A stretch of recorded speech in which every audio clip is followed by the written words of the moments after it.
This is the IELTS listening test. You will hear a number of different recordings and you will have to answer questions on what you hear. There will be time for you to read the instructions and questions, and you will have a chance to check your work. All the recordings will be played once only. The test is in 4 parts. At the end of the test, you will be given 10 minutes to transfer your answers to the answer sheet. Now turn to Part 1.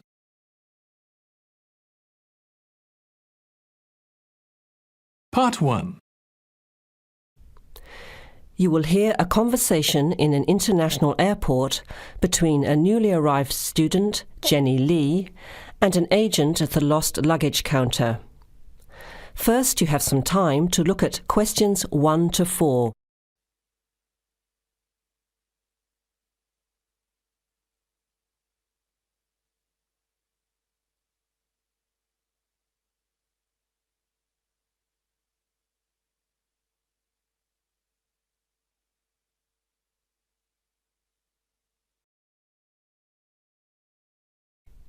Now let's begin. Answer the questions as you listen. You will hear the recording once only. Listen carefully to the conversation and answer questions 1 to 4.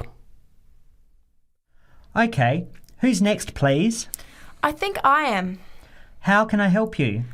I just came in on flight 372 from Singapore at 11:30 and my luggage hasn't arrived. I've been waiting at the baggage claim for about half an hour now and everything seems to have come off the plane. The conveyor belt has stopped and all the passengers have gone. So I came here to find out what has happened to my bag. Can I see your ticket, please? Here it is. So you came from Hong Kong today and changed planes in Singapore, right? Yes, the connection in Singapore was a tight one. The plane got in late and I had to rush to get to the next flight. That's the problem right there.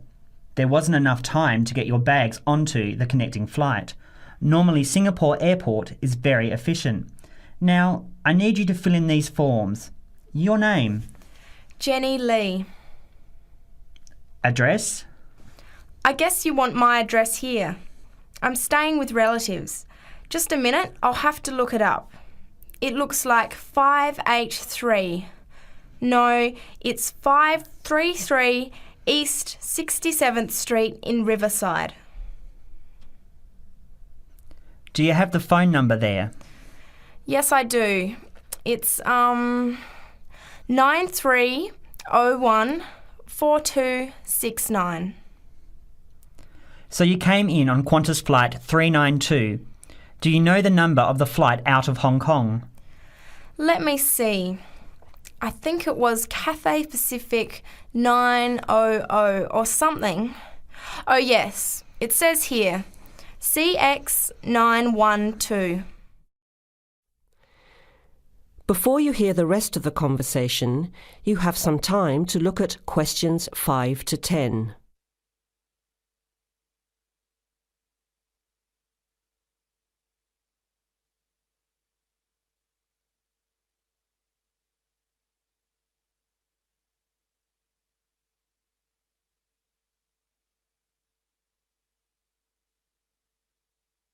Now listen and answer questions 5 to 10. Right. Now, I need a description of the luggage. How many pieces did you check in? Just one. Can you describe it for me? Here is a picture to help you. Okay. It's a big bag, like this one. Rectangular. Not hard shell, but soft covered, and it has a zipper around the front. Is it black? No, sort of a grey colour. Any identification? Just a tag with my name on it. Any other features? Well, it has wheels and a retractable handle on the end, so you can pull it, as well as the handle in the middle. OK, that's fine. Now, if your bag missed the connection, I'm sure it'll be put on the next flight. I'll email Singapore as soon as I finish here. The next flight comes in at 17:50. That's 10 to 6 this evening. You can pick it up then. 10 to 6? That's too long to wait. Can I get my uncle to pick up the bag on his way home from work? Sorry, you have to be here yourself to clear customs. Of course, I almost forgot. Will the bag come here, to this desk? Yes. You pick it up here, then take it over to the customs area. By the way, don't forget to bring your passport. You will also need to have the key plus your ticket with a baggage claim number on it. Oh, okay. Guess I'll have to come back tomorrow then. It's lucky I packed everything I need for now in my carry-on bag. Yes, that's always a good idea. Be prepared. That is the end of Part 1. You now have 1 minute to check your answers to Part 1.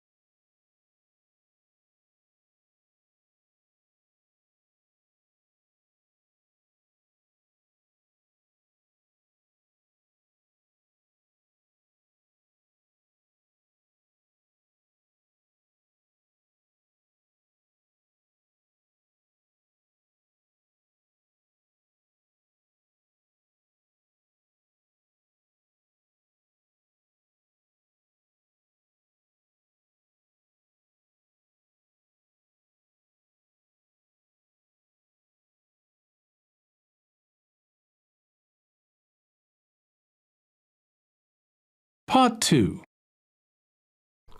You will hear a recorded message about buying tickets from a booking agency. First, you have some time to look at questions 11 to 15.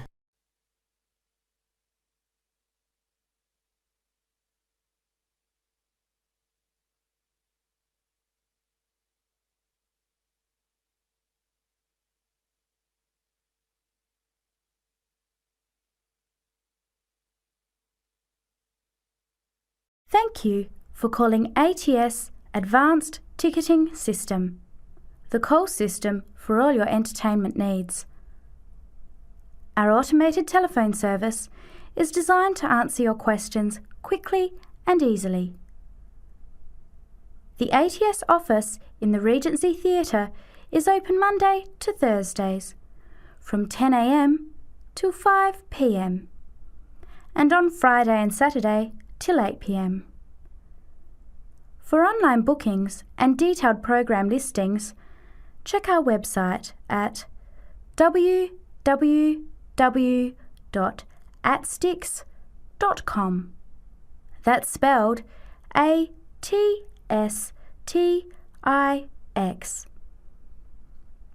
Please listen to the choices available. You may press your choice as soon as you hear it to get more information. For sporting events, including the Western International Tennis Classic, press 1. For the Formula 1 Grand Prix, press 2. For classical music, including the upcoming Philharmonic Orchestra series, press 3. For theatre and dance, press 4. For other inquiries, please hold the line. Before the recorded message continues, you have some time to look at questions 16 to 20.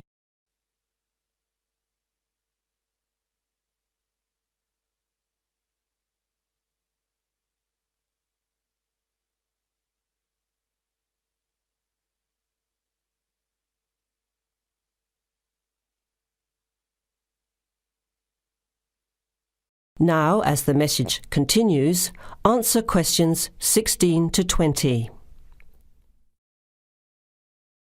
Ticket prices for the Formula 1 Grand Prix on the 10th until the 14th of March are as follows.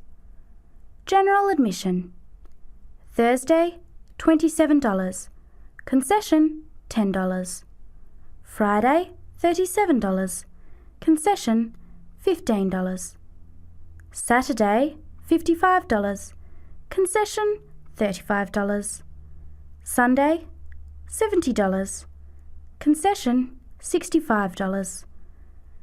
Concession rates apply to children under 14 and to students, seniors and pensioners on presentation of a valid card.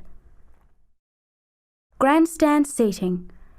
4-day tickets covering the 6 main grandstands cost $299. However, pit straight tickets are $350 and seats at the chicane cost $450 each. Children under 3 are admitted free to the general admissions area, and children under 14 are eligible for concession prices.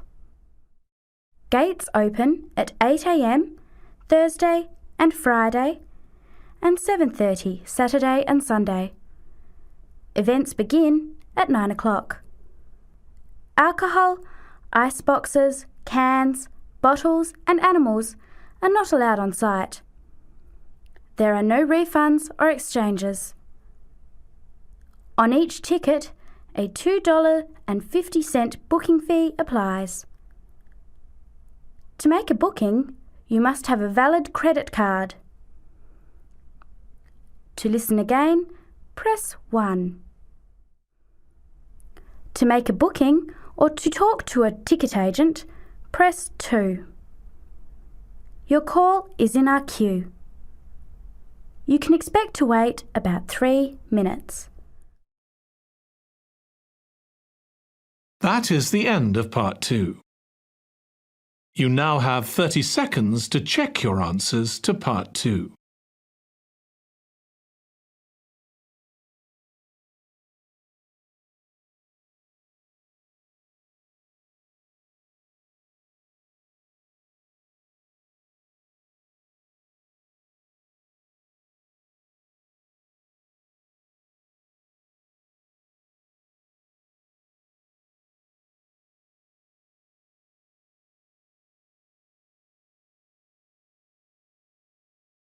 Part 3. You will hear a discussion among 3 students who are organising an international film festival at their college. First, you have some time to look at questions 21 to 24.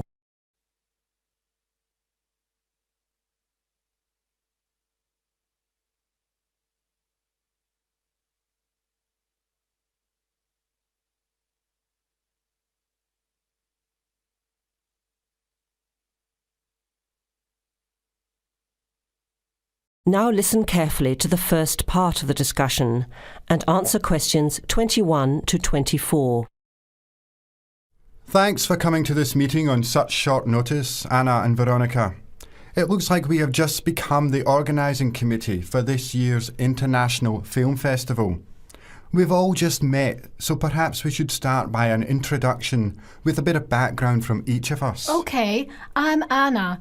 I finished 3 years of a languages degree in Sweden, where I come from. This year I decided to study overseas to get to know a different part of the world. I'm also a big fan of European cinema, especially French and Italian. Those are the languages I majored in along with English. To me, film is a great way to learn about the rest of the world. I was in the film club at my university, so when I saw the notice asking for volunteers, I thought it would be a good way to meet people and get involved in something I really enjoy. Thanks, Anna. My name is Veronica and I come from Italy. I'm doing graduate studies in English literature. I went to some of the films in the festival last year and enjoyed them. I especially liked the video interviews. That was when I decided to get involved. I used to do film reviews for our student newspaper back home. Hi, I'm Chris from Scotland and I'm in 4th year journalism. Cinema is my hobby. Last year I joined the organising committee just like you have now, and somehow this year I've ended up in charge. I'm actually able to use my coordinating work on the festival towards a credit for one of my courses. I have to write up a report on the festival with recommendations, so that's an extra motivation for me. So I hope this is going to be a good experience for us all. Okay, where would you like to start? How about a general overview of the festival? I don't really know much about it. Well, the film festival was started by International Student Society 5 years ago and has grown every year. It is held over 4 nights during study break, Wednesday to Saturday. Normally we show 3 films a night. Last year we tried to choose films from different parts of the world that fit together in some way, maybe a similar theme. Or we could feature a type of film like action films or science fiction. Now you have some time to look at questions 25 to 30.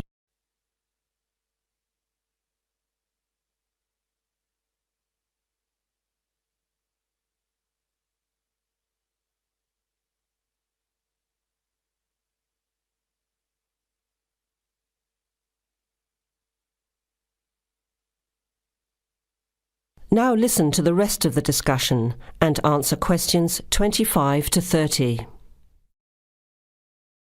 Who picks the films? It's up to us on the committee to decide. You mean we get to pick all the films ourselves? What a hard decision. There are so many to choose from. Well, that's the fun part. We have this catalogue of independent distributors. The films are listed by language and have a short summary. We just have to go through it to find a good combination of films that will attract an audience. Veronica mentioned something about interviews. How does that fit in? We set up cameras in the foyer of the theatre and did live interviews before, during intermission and after the screening. Anyone from the audience could come up and talk about the film. The Broadcasting and Journalism School set it up and ran the interviews. They were shown on big screens around the lobby and in the theatre. It went over really well. We had a long lineup of students waiting to be interviewed on TV. Everybody wanted their minute of fame. Great idea. Yeah, it worked really well. We should certainly do something similar again. Maybe even develop the idea further, like a website with audience reviews and discussion, so we can get as much participation and involvement as possible. Hey, that's a good idea. Can I ask a question? None of the films are in English, right? Are they dubbed or subtitled? Well, we do occasionally choose a film in English, but only from unusual places where the dialect is so strong they sometimes need subtitles, like the Caribbean or even Scotland. The majority of films in the festival are foreign language, dubbed in English. We've learned from experience that students don't like reading subtitles. Maybe they read too much already. Whatever the reason, the subtitled films get smaller audiences, so we avoid them as much as possible. So how large an audience can we expect, and how much does it cost to get in? It costs $5 per film or a $20 pass for the whole event. All 12 films for the real movie fan. We would have broken even last year, except for a bad storm on the Friday night. We almost had to cancel the whole thing. But overall, we had a good turnout, more than 2,000 people in 4 days. Oh, that's what I was wondering about, the financial part. Where does the funding come from? What kind of budget do we have? The festival is subsidised by the Student Council. We generate money through advertising and through admission charges. We'll go over the budget in details a little later, but we've got lots of work to do in the meantime. I guess we have to start pretty soon. Well, I think by the 1st of March at the latest. We need to select all the films. Then we have to find some advertisers to sponsor the event. That shouldn't be too hard. We'll just start with last year's list. Our deadline for that should be the middle of March. By the end of March, we need to design the programme. Then we can get posters made up and distributed in April. Like you said, we need some clever promotion, something to generate interest and get people talking. We have 4 months to get ready. It should be enough time. Okay, where do we start? Let's start by talking about films, since that is the best part, and see what we come up with. What was the best film you saw last year? That is the end of part 3. You now have 30 seconds to check your answers to Part 3.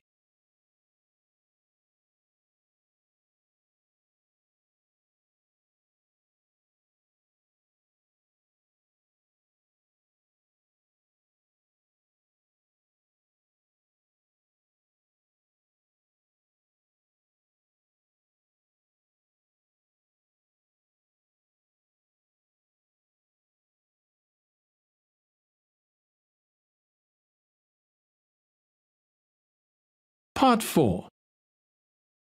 You will hear a talk given by a lecturer to a group of civil engineering students on the reed bed system for sewage treatment. Before you hear the talk, you have some time to look at questions 31 to 40.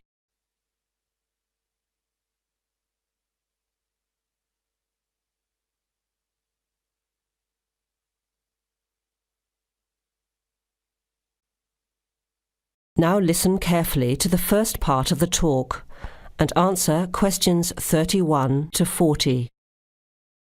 Thank you for inviting me to speak to you today about what is now called the reed bed sewage treatment system. This system uses naturally occurring reeds to treat domestic and industrial waste. It's an environmentally friendly alternative to normal systems. You all know what reeds are like, don't you? Those tall plants with hollow stems that grow in wet places, like marshes, for example. Here's how the system works. First of all, an artificial marsh is created. To do this, holes are dug about 1 metre deep and usually rectangular in shape.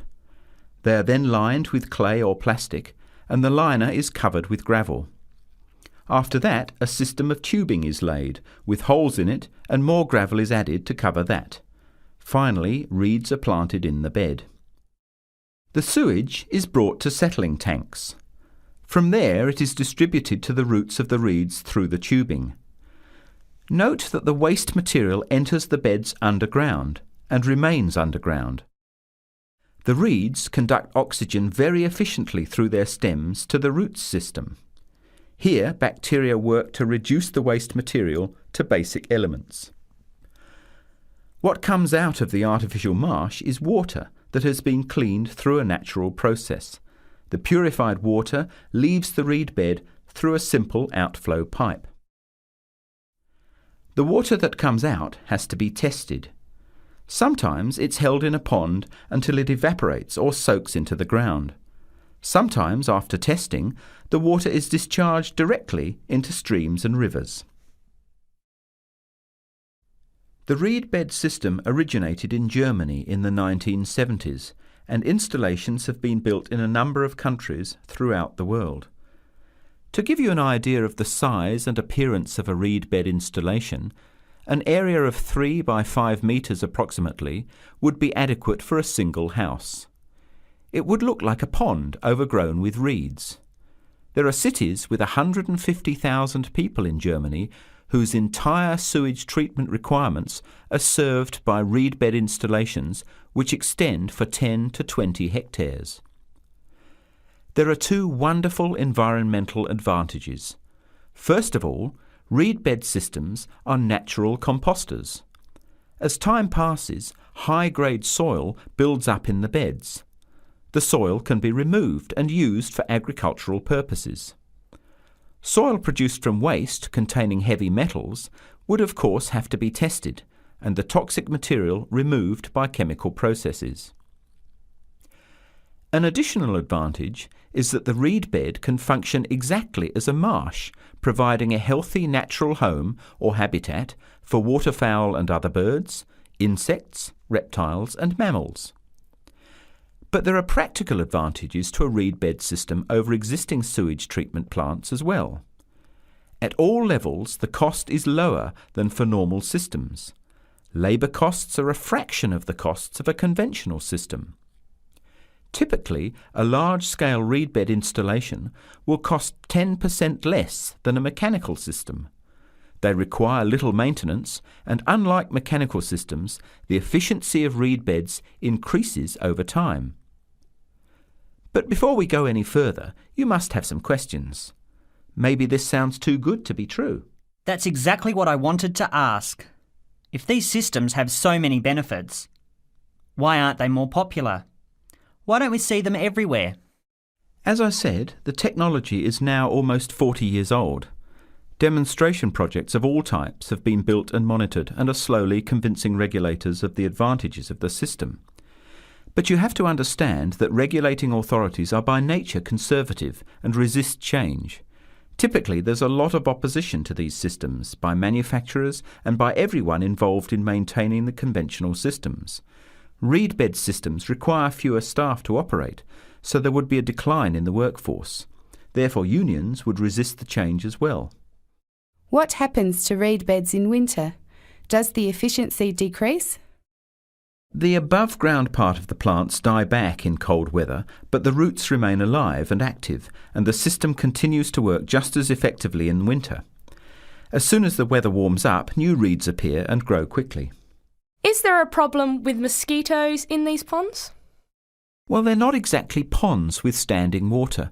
The beds look more like a field covered with long grass. The soil is moist, but not like a swamp, so there would be no more mosquitoes than in any other field. Remember, the effluent enters the beds underground and remains underground. OK, let's get into some of the technical details now, and I'll answer questions as they come up. That is the end of Part 4. You now have 1 minute to check your answers to Part 4. That is the end of the listening test. In the IELTS test, you would now have 10 minutes to transfer your answers to the answer sheet.